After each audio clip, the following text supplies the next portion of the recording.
My name is Tzvi Lebetkin, the Rabbi from another planet. Please like, share, and subscribe, and ring the little bell. Ring the little bell so you're notified when new videos drop, and you are going to be want to be notified. There are a lot of videos dropping. It's a lot going on. There's a lot of it about. You might have heard Jodie Whittaker and Chris Chibnall are leaving Doctor Who. If you didn't hear it, you might be wondering why there are street parties and applause going on throughout England and indeed the entire world. Doctor Who is an international phenomenon, and internationally, I think we are going to remember July 29th as Independence Day, right? We're free at last, baby, free at last. Listen, it could get worse. It could get worse. I don't think it's going to get worse. I really don't, but who knows? But the point is, I got so many articles right now that are hilarious, right? Absolutely hilarious to go through. It's going to take me a good few days. There's a good one on Radio Times by Hugh Fullerton, the most wonderful show in the world, right? Just gives us the most wonderful stuff. We're going to be looking at Screen Rant, but here, look, let me just show you this. Where is it? Over here. So I'm on Screen Rant right now. Look at all, like there's so much Doctor Who stuff going on. Next Doctor Who could replace Jodie Whittaker in season 14? Forget, leave me alone. Firstly, it's not happening until 2024, from what I hear, and all your suggestions are always wrong. Well, I do like you have Dan Stevens in the thumbnail. What went wrong with Chris Chibnall's Doctor Who? Oh, that's something we're going to be looking at. Not today, because again, I got a backlog now. Why Jodie Whittaker is leaving Doctor Who? Because she was shit and was fired, basically, I think is the reason, is what we're hearing. I actually heard what there were streams last night. The Spacebook did a stream, I did a stream, told us, and apparently the production team was watching. I haven't heard what they said yet, but I can't imagine it's complimentary, right? I can't, okay. And listen, I got a ton of views on my one, so wouldn't that be great? Doctor Who showrunner Christian was leaving along with Jodie Whittaker. How is that a separate article? Like that, were they paying you by the word? Doctor Who season 13 to 22 special episode count revealed. Okay, Jodie Whittaker leaving Doctor Who in 2022. Why Doctor Who season 13 is just one story? Fine, none of this is what I was planning on doing. This is the story. This is before they were announced they're leaving. Doctor Who season 13 story is a huge risk, but a necessary one.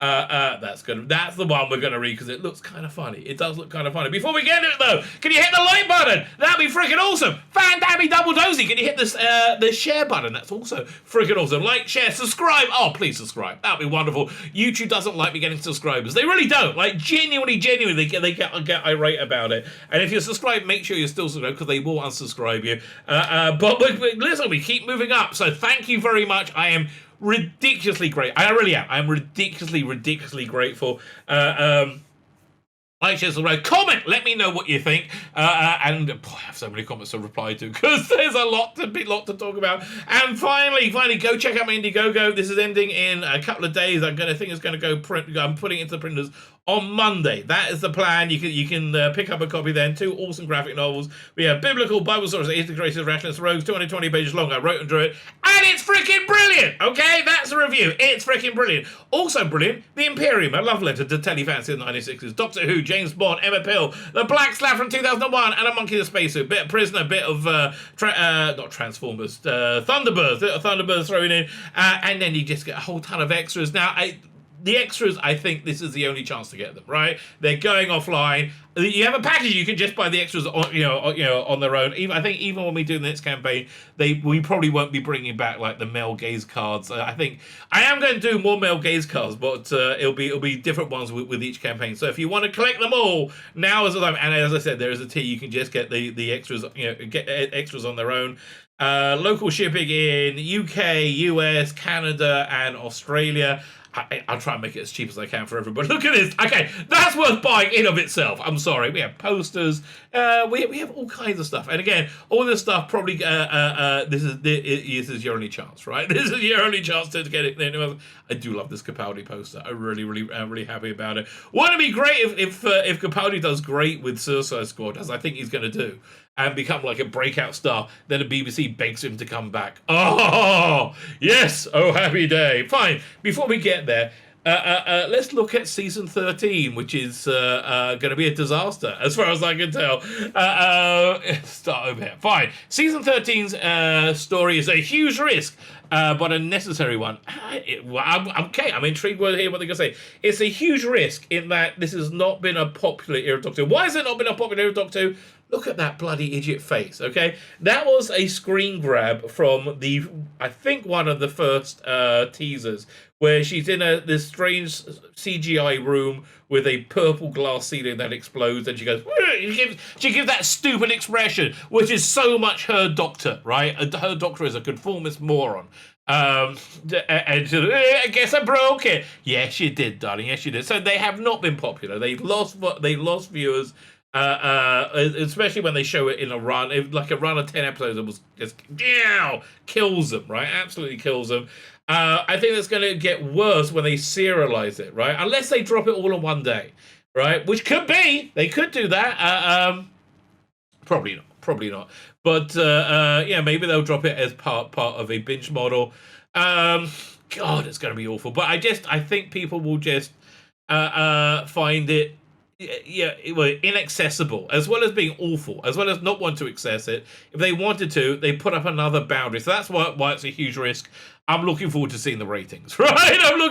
Unless they do something good. Listen, Revolution of the Daleks look kind of like Doctor Who. You didn't have Jodie Whittaker on screen much. You had Mr. Big from Sex and the City, who I think is good in the show. Right, I had Captain Jack in it, who I think is good in the show. The Daleks were in it. It looked Dalek-y. The story was garbage, and Yaz is awful, and the Doctor's awful.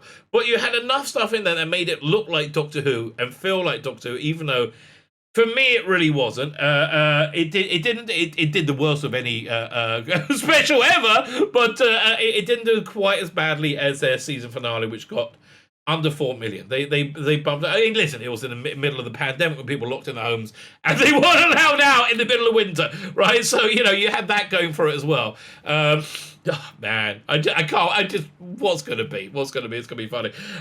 With new confirmation of Doctor Who season 13 will comprise of one massive story. Here's why the new format is a risk Chris Chibnall had to take.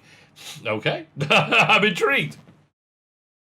Doctor Who is taking a bold and brave risk. It's stunning and brave, I think is what you want. A stunning and brave risk with season 13. But did Chris Chibnall have any other choice? Yes, many of them. The last time fans saw Jodie Whittaker's 13th Doctor in action, she was spending New Year's Day quashing the latest Dalek invasion. Yeah, she didn't really quash it, did she? Right, it was a story that we've seen many times over now in Doctor Who, and they just redid it again in Big Finish Dalek Universe Volume 2. Where they make fake Daleks and then real Daleks show up. Right, the Blood of the Daleks is the first time they did that on Big Finish, and they did it quite a bit better. It was a bit better because they didn't have Jodie Whittaker in it. But yeah, okay, she wasn't really quite sure. Her plan was that she would call the Daleks that the humans had created, the fake Daleks, were terrible and they're massively destructive. So she called the real Daleks, who would hate them because they're not Dalek-y enough. And then she'll work out a way of dealing with the much more deadly Daleks. It's like, okay, it's one of Jodie Whittaker's Doctor's moronic plans. This is why I call her a moron, because she does moronic stuff all the freaking time. She was spending New Year's Day quashing the late Dalek invasion, having recently escaped intergalactic Jadoon. She escaped, but Captain Jack broke her out because she's too breathtakingly incompetent to do it. Post-Christmas fun had by all, but Doctor Who was suspiciously quiet about the Timeless Child. They talked about it for a minute with Ryan. The canon-breaking, I think the show-breaking revelation that rounded out Season 12 in early 2020. So, yeah, one of the rumours flying around is they got to put it back in the box how they found it. So they got to, wrap up all this Timeless Child bollocks. Could you imagine, are they going to do that on the 100th anniversary of BBC Special? I can't imagine. I think they probably would want to wrap that up before I have Delightful Adventures, but they're not going to because they're stupid. Whittaker had recently learned that her 13th incarnation was probably close to the 113th, and Gallifrey wasn't a true home. But these major reveals frustrating took a backseat in the New Year's Day 2021 episode, I think you want to say. Yeah, because they were roundly rejected by Ray. Actually, that's not true. Nothing happened because of the reaction. This was filmed way before Time of Children went out. So yeah, I'm talking bollocks. Doctor Who season 13 is finally set to land and fall with newcomers John Bishop and Jacob Anderson. Oh, Jacob Anderson, the secret guest, joining. And you know, honestly, Jacob Anderson. Great guy, really talented guy. He was excited. He seems, I really kind of liked him, right? It's very personal. Loved him in Game of Thrones. I'm sure he's a good actor. I'm really annoyed that because of Chris Chibnall, he introduced his introduction to me was me going, who the hell is Jacob Bloody Anderson, right? Who, Mr. Nobody from Game of Thrones. This is not a special guest. This is a guest star that you cast. It's not like a big deal. As Dan and Vinda respectively. Vinda means, I can't even tell you what it means. Go Google Vinda definition. Comic-Con at Home took the opportunity to introduce these additions, but not to mention that Jodie Whittaker and Chris Chibnall were leaving. Okay, but that wasn't the only major detail from the panel. Did you tell everybody that they're leaving? No. Showrunner Chris Chibnall announced that season 30 will comprise of one long story. From a certain point of view, this represents the return of Doctor Who roots before 2005. Each adventure was split into 4. Yeah, they were 25 minutes long, right? And basically, a finished adventure was an hour and a half. That's why a 2-parter was equal of the modern Who is equal to an average 4-parter of classic Who. And Russell Day was absolutely right to change that format, right? Because he wants everybody to come into a fresh episode, not having to know anything. Otherwise, they may just leave. Maybe if they come to, like, you know, Chris General bollock wank crap episode 5, they're like, well, I haven't seen episode 1 to 4. Goodbye. But I think maybe he's assuming they're going to say goodbye anyway. We went on from a certain point of view however, each season would include a number of of multi-part scripts, all completely standalone.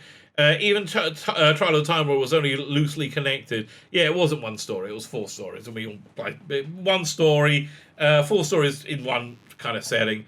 Thus retaining some variety. You can keep plenty of variety.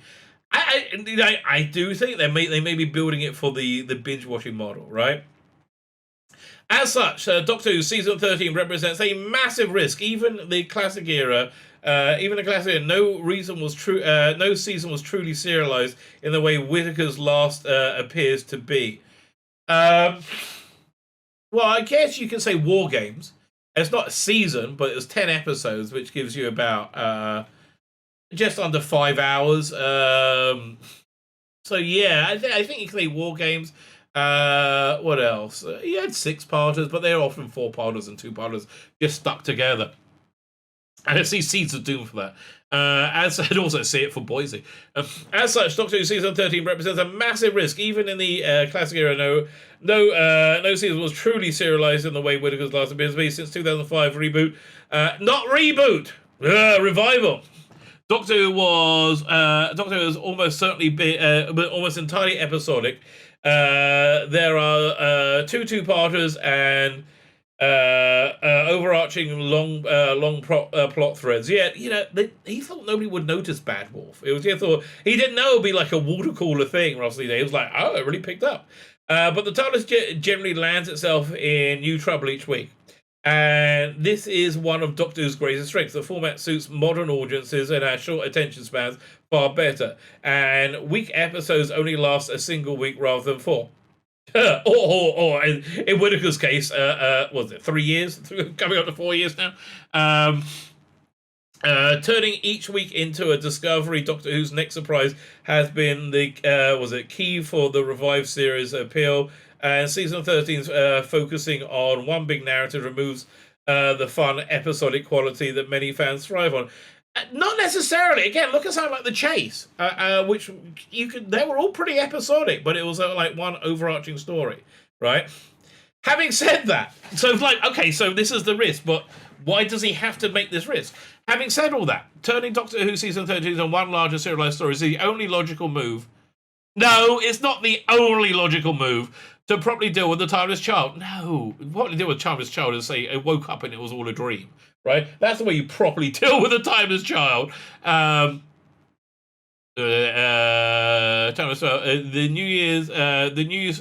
New Year Revolution of Daleks frustrating so many fans, but so many because it tried telling a standalone Dalek story amid a whirlwind of unanswered questions from season 12's massive cliffhanger. Well, that is Chris Chibnall for you. You know, he's not the brightest spark, baby.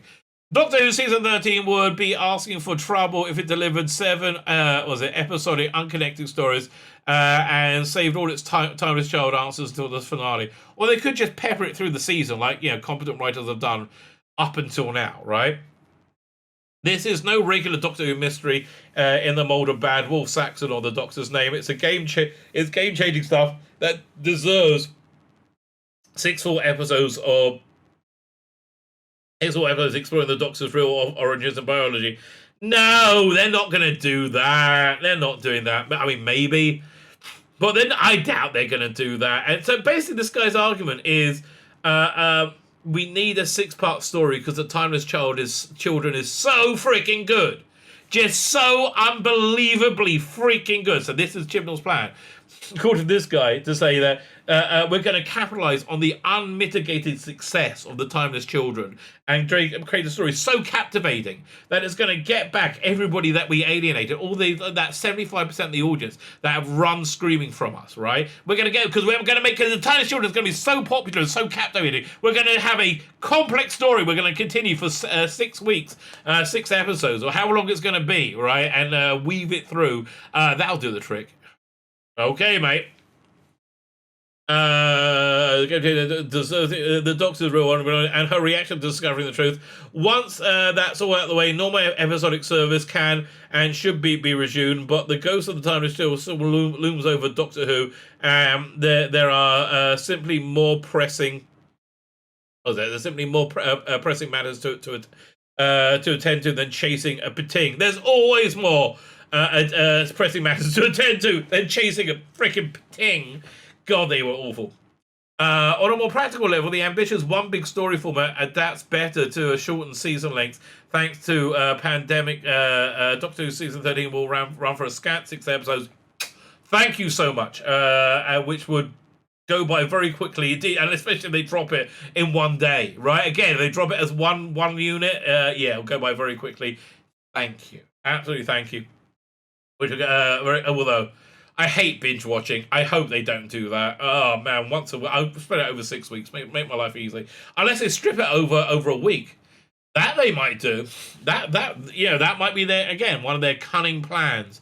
They're such morons. With only 6 episodes to play, why not go all or nothing for season 13? One could also suggest that fans are becoming increasingly receptive to serialized storytelling, thanks to the continued rise of streaming. Yeah, because streaming, Netflix. That's why they say people aren't watching Doctor Who. Netflix, baby. It's like they got a magic wand. They say, not watchers, Doctor Whoiers. No, it's because they make crap. The MCU, for example, enjoyed huge success with Loki. Did it really? I don't know, because they haven't really released those figures, have they? Which was essentially one big movie cut up into 6 chunks. The original timekeeper, the Doctor, should be able to do it better, right? What are you basing this? Who is this moron writing this? Craig Elvey. You know. I'm gonna tell you, mate. No, just no. It's not, what you're saying is wrong. Okay? I tried to sugarcoat it. I tried to find a way of sugarcoating it. I couldn't. No, it's absolutely wrong. Again, listen. Just imagine if here, check this out. Yeah, Capaldi comes back. Wouldn't that be awesome? He's like huge after Suicide Squad, and they beg him to come back. Yeah, that'd be nice. That would be nice. As I say, go check out my Indiegogo. It's wrapping up after the weekend. And have yourselves a fantastic, I'm sure you are going to have a fantastic day. I actually just got before I made this video, I got a message from a fellow YouTuber who's still just waking up buzzing and elated, right? Because it's a happy day for us. Okie dokie. My name is Tzvi Lebetkin, the Rabbi from another planet. Please like like, share, and subscribe, and have yourselves, I'm sure you're going to, have yourselves a fantastic day!